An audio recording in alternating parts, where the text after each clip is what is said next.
The Johnson's Wax Program with Fibber McGee and Molly.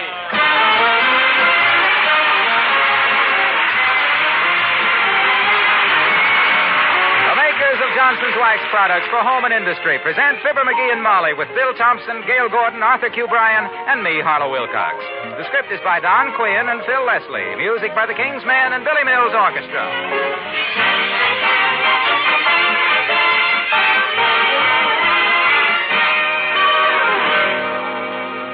Fibber and Molly join us in just a moment.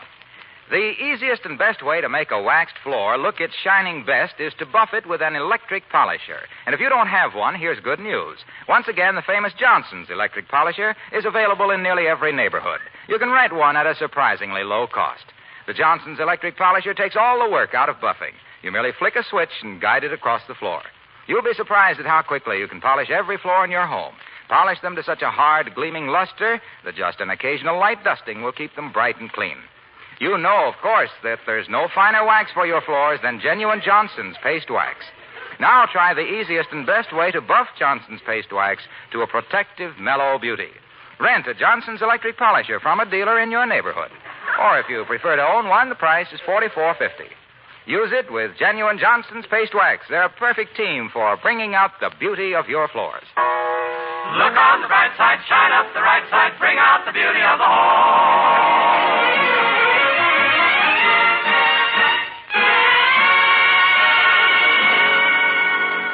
Wistful Vista's annual contest on I Like to Patronize My Neighborhood Merchants Because is over. And guess who knocked out a prize-winning letter? The notification has just arrived in the morning mail, and... No, it wasn't him. It was her, of Fibber McGee and Molly.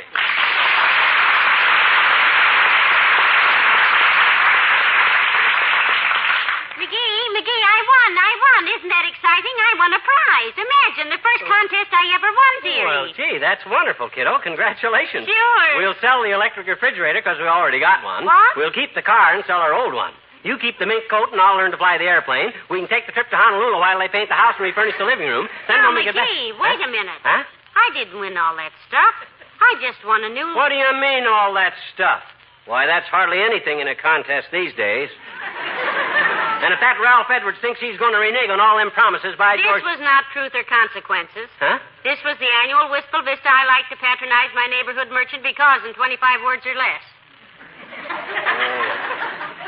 Oh, that.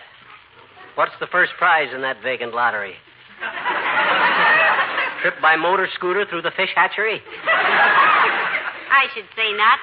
Listen to my award.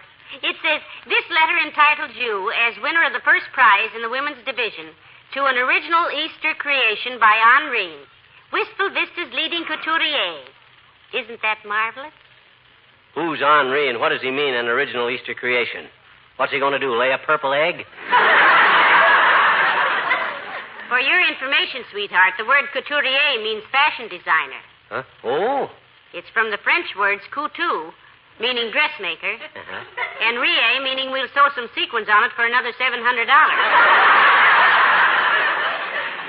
Oh, that Henri. Yes, isn't it wonderful? Oh, yeah. A special Easter dress created just for me by Henri himself. I think I'll carry my... Come in. Oh, it's Mr. Williams, the weatherman, McGee. Hello, Mr. Williams. Hello, Mrs. McGee. Hi, Foggy, old man. What's the weather forecast? Light flurries of sunshine, followed by Wednesday and Thursday, and unsettled bills on the first of the month? McGee, I'm afraid you take the science of meteorology rather lightly. He does, Mr. Williams. He says he can look at an almanac and tell what the weather is going to be better than depending on you people. And I can, too. I'm part Indian, you know. Really? What part? The part that sits around the fire.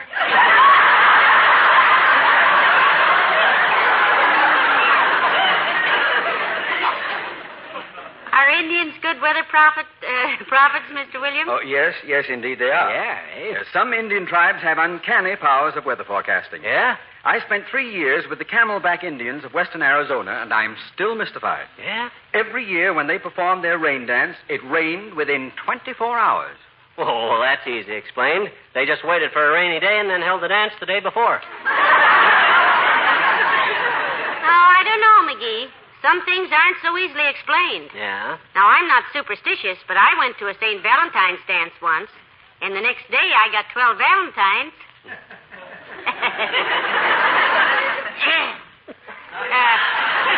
Did the Indians make you a member of the tribe, Mr. Williams? After I'd studied very hard and learned all their dances, Mrs. McGee, then they adopted me and gave me the name Manaho Dindin Malakil Ben Alamata Natatatata Fla.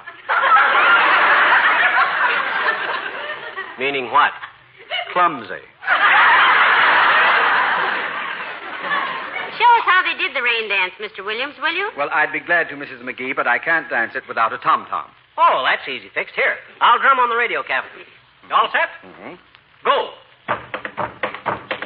Hey, yee, hoo, hoo, hey, yee, hoo, hoo. Oh, that's the rain dance.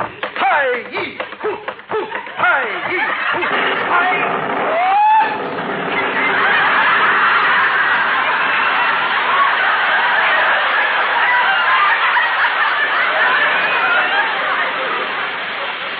My gosh, listen to that. Rain.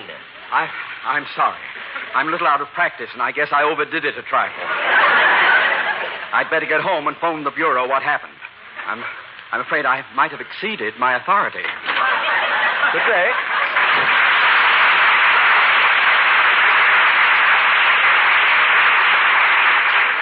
Wasn't that the most amazing thing you ever saw, McGee? He did the rain dance and it rained. Oh, I don't know. My cousin Louie learned to foxtrot one night, and on the way home he got bit by a fox.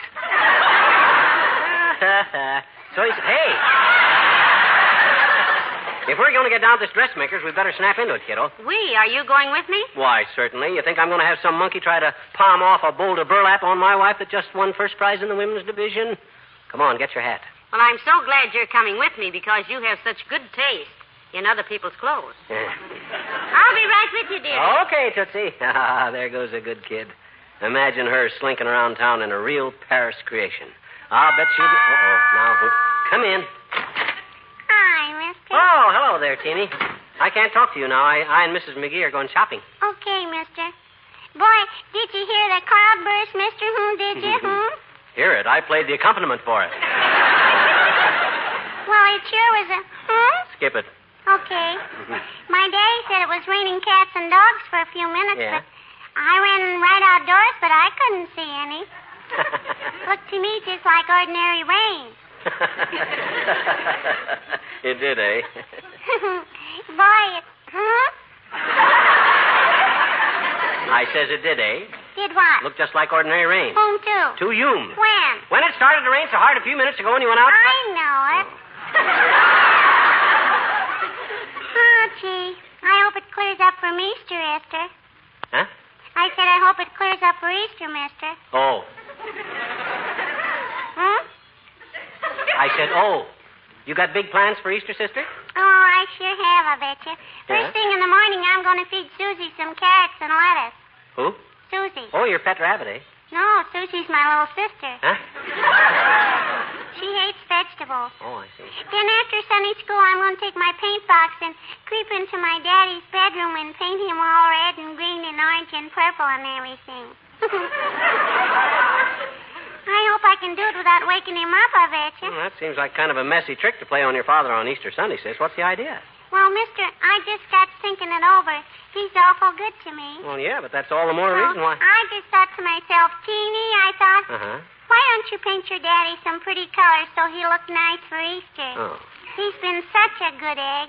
Oh, it's stopped raining now, mister. So long. So long, sis.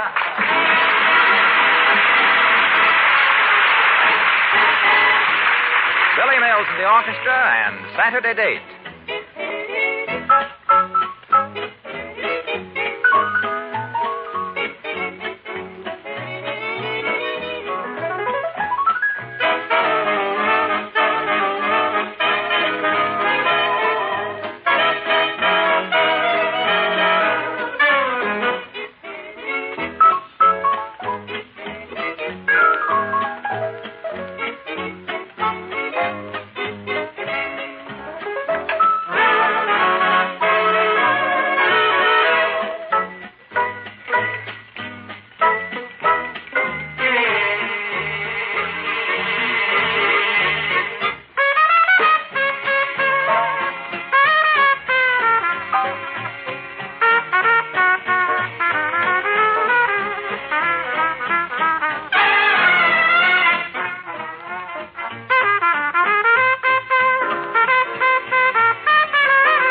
Come on, McGee. Here's Henri. Oh. My goodness, I'm so anxious to get in there. Yeah, hey, he can't be doing much business. He's only got one dress in the window. Down at the Bonton, they got 50 of them. I don't see why. Oh, hi there, old-timer. Hello there, kids. Hey, what you doing downtown? Well, I'm getting a new dress for Easter, Mr. Oldtimer. I suppose you'll be out Sunday morning to join the Easter parade? No, I sure will, daughter. I love parades. Steam calliopes, tootling fellas with red coats and boat hooks and elephants. Sure brings back memories. Yeah? Used to be with a circus, you know, till my feet got burned too bad. Well, how did your feet get burned so bad? Well, they used to shoot me out of a cannon, and one day they used too much gunpowder. You mean they fired you and then you quit?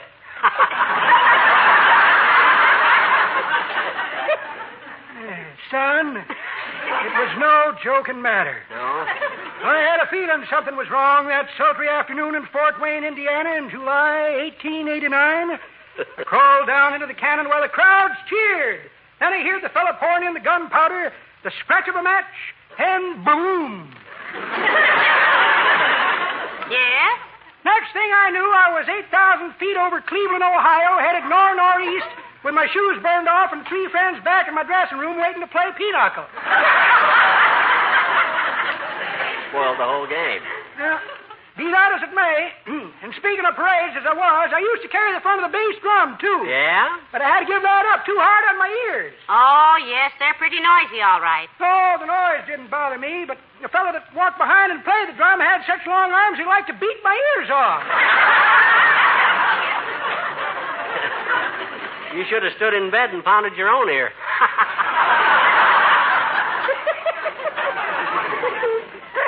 That's pretty good, Johnny, but that ain't the way I heard it. The way I heard it, one feller says to t'other feller, says, seen my wife lately? She's had her face lifted. Is that so? Says t'other feller. Now, who'd ever steal a thing like that? Oh, kid.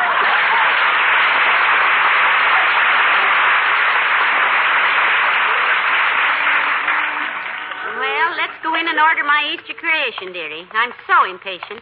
I wonder what Henri will want to make for me. Come on. Wow.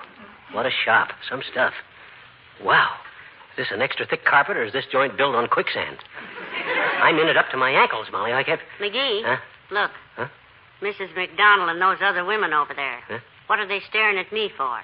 Is my slip showing or something? No, and even if it was and you were wearing army boots, you'd still look better than any of them biddies. Look at him whispering. Talk about cats. I'm glad I ain't carrying a can of salmon. I bet you, by George, they're ready. Oh, bonjour, madame and monsieur. You are perhaps wishing an appointment with the great Henri, no? Look, sis. It's been 30 years since I was in France, and my parler français has lost some of its boo. Now, let's keep this in broken English, shall we? Monsieur is pleased to make a joke. Your husband, madame, il est très joli. Oh, you ought to see him at a party with mayonnaise in his hair. Trying to flip a spoon into a water glass. Well, miss, I'd like to see Henri, please. Tell him Mr. and Mrs. Fibber McGee want to see him. Yeah, my wife won the contest, sis. Henri's going to whip her up something for Easter. Oh, Madame McGee. Yes. Oh, mais oui, madame. Henri didn't expect you. He is at the moment in conference, but I will tell him that you are here. Well, I'm sorry you didn't like the idea, Henri. I thought it was a pretty clever stunt myself. McGee, look, it's Mr. Wilcox. Hello, Mr. Wilcox. Who? Oh, hi, Junior. Well, what are you two doing down here? I brought Molly down to have a dress designed for Easter, Junior. What's your excuse? Oh, I had a great idea for Henri, pal, but Yeah? he can't see it. Oh. And he's supposed to pride himself on being original. Well, maybe he likes to think them up himself, Mr. Wilcox. Say, you don't mean you're designing dresses for him. No, I just had an idea for a material, Molly. One of those prints that are so popular for spring. I think it'd be wonderful for hostess gowns particularly, and I'd call it the hospitality print. Oh, that sounds good, Junior. Weave us a yard or two. Well, it'll be a series of tiny scenes, you see. Uh-huh. First, a print of a housewife looking dejected, sort of downcast, with a section of dingy-looking linoleum at her feet. Then a picture of a can of Johnson's self-polishing wool coat, and the words, no rubbing, no buffing. Then along the side of the gown would be the same housewife smiling. And the same linoleum, but with a high, glistening glow coat shine on it. Oh. The sort of beautiful new look that only Johnson's self-polishing glow coat can give your linoleum so easily. It'd be swell on a glazed chintz. But, Mr. Wilcox... I figure he could line the gown in a contrasting color, you see, with a design of cans of glow coat rampant on a field of gleaming faces. Oh. Indicating the happiness that glow coat brings and the warm hospitality which would give the print its name. Yeah. Along the hem, he could embroider Harlow Wilcox, representative. Oh. And maybe my phone number. Oh. Nothing vulgar, you understand. Just a small handwork signature. Look, hey. Look, Waxy. Yes, pal. Do me a favor, will you? I'd like to, pal, but I've got to go. That's it. Oh, so long, Molly.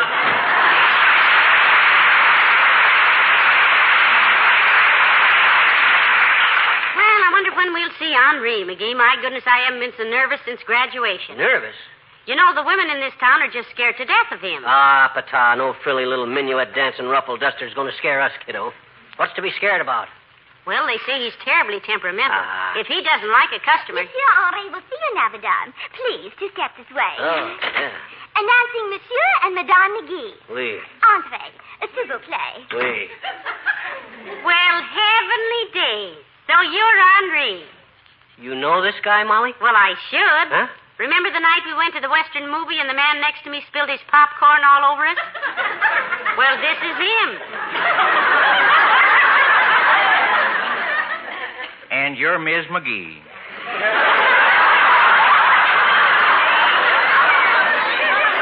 Well, it sure is a small world, ain't it? Well, howdy, McGee. Sit down. Say, it's a nice-looking suit you got on there. You like this suit, Henri? January clearance sale at the Bonton, $35 with 2 vests. I wear out a lot of vests because I'm an elk, and my elk's tooth swings back and forth like a pendulum. I like the 6 buttons on the cuff, Henri. Hey, that's real tricky. Uh-huh. I sure like the way that coat drapes, too. Well, I'm kind of fussy about how my coats hang around the chest, Hank. Not a bad-looking pair of pants you got on there, too, either. Them reverse pleats? Yep, I always wear reverse pleats. Mm-hmm. Get thick in the waist around my age, and the pleats kind of soften up the outline. Mm-hmm. You wear belt or galluses? Suspenders. Oh.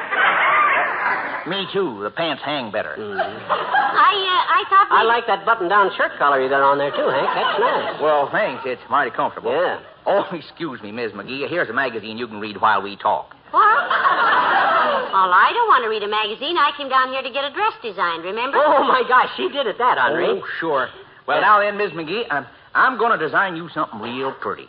Eloise, get me a bowl of that bengaline and whatever else is laying around out there, except Mrs. McDonald, and drag that dress for me in here. And hang up my beret, will you? Oui, Henri. Bengaline and whatever else. Well, now, let me see, folks. Take a look at these patterns. Here's one I done for Miss McDonald. She's the president of the bank's wife, and she was real tickled with it. Liked it, did she? No, she hated it. Huh?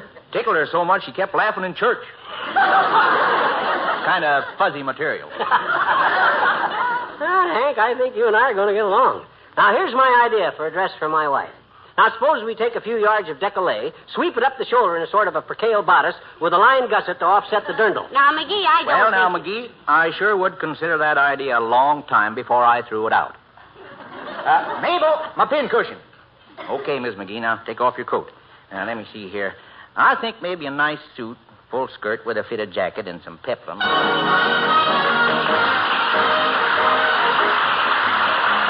Billy Mills Orchestra and the King's Men salute the Academy Award-winning Zippity-Doo-Dah.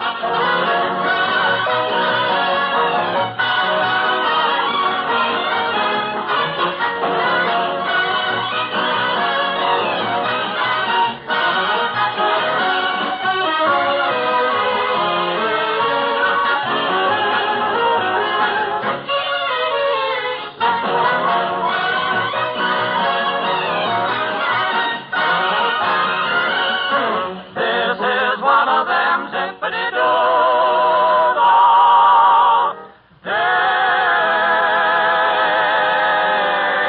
Now that's the kind of day when you can't open your mouth without a song jump right out of it. Zippity-doo-dah, zippity-yay. My, oh my, what a wonderful day.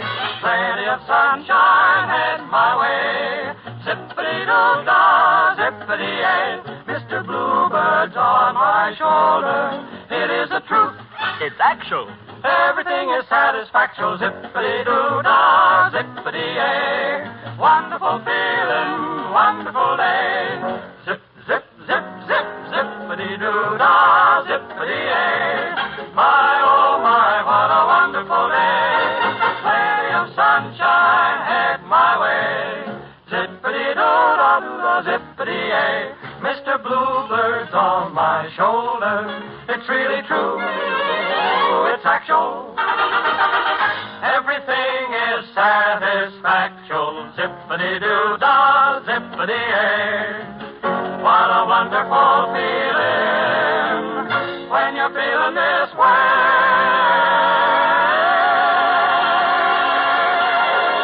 What a wonderful zippity-doo-dah.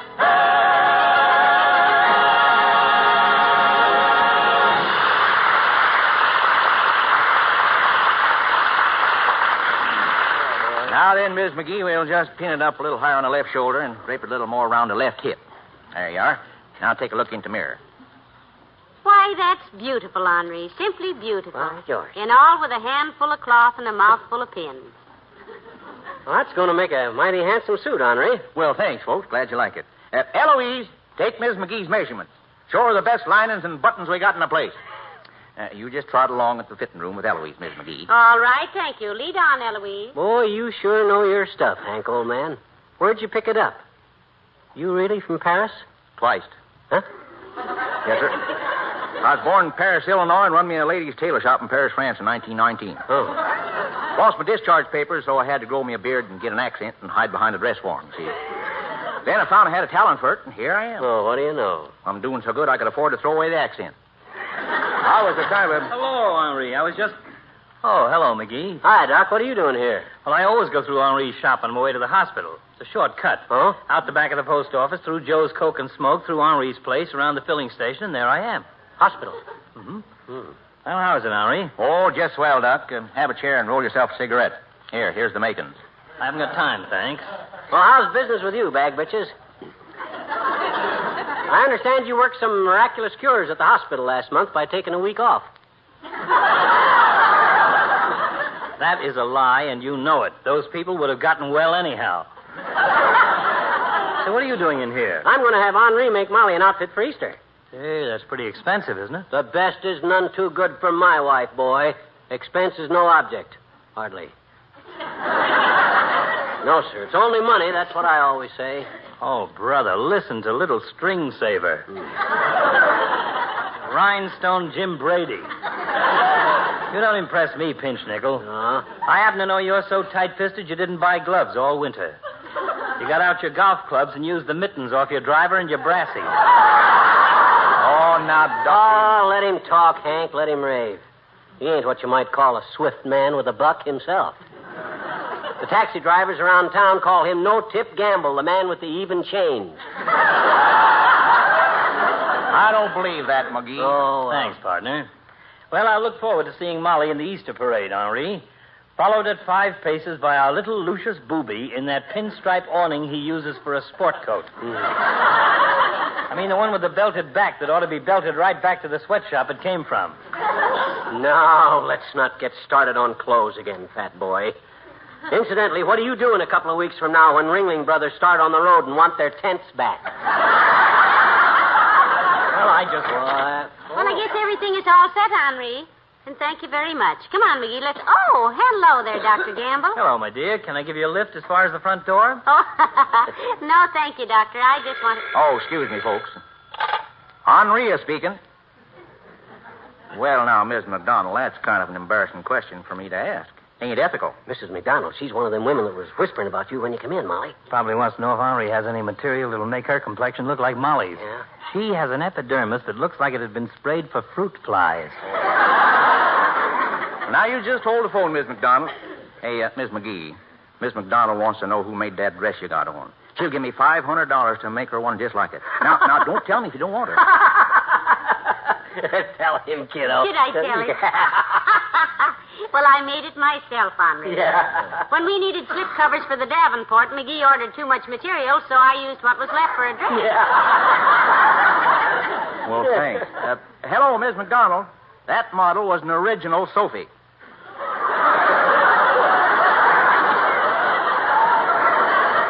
That's right, and it can't be duplicated. I'm sorry, Miss McDonald. Well, I'll have your outfit ready for Easter, Miss McGee. Thank you, Henri. Hey, Doc, you want to get in the Easter parade with Molly and me? Molly can wear her new creation, and you and I will walk behind her carrying the Davenport, huh?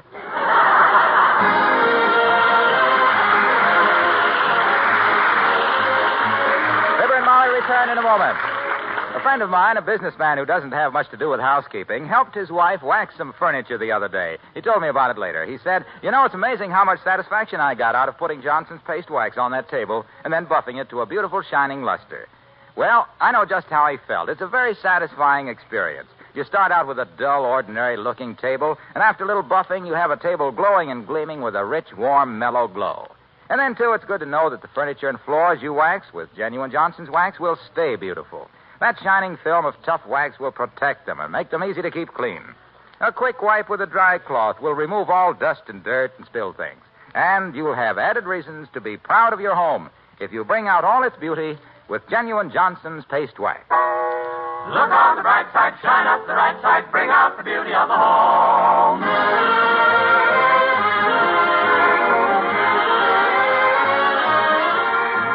Ladies and gentlemen, you probably know that the song Zippity Doo Dah won an Oscar during the recent Motion Picture Academy Awards. Yes, Ken Darby and our own King's Men featured it in Walt Disney's Song of the South. And we're very proud that tonight they sang the same arrangement that Ken made for the picture. A good boy. Good night. Good night, all. The makers of Johnson's Wax Products, Racine, Wisconsin, bring you Fibber McGee and Molly each week at this time. Be with us again next Tuesday night, won't you? Good night. This is NBC, the National Broadcasting Company.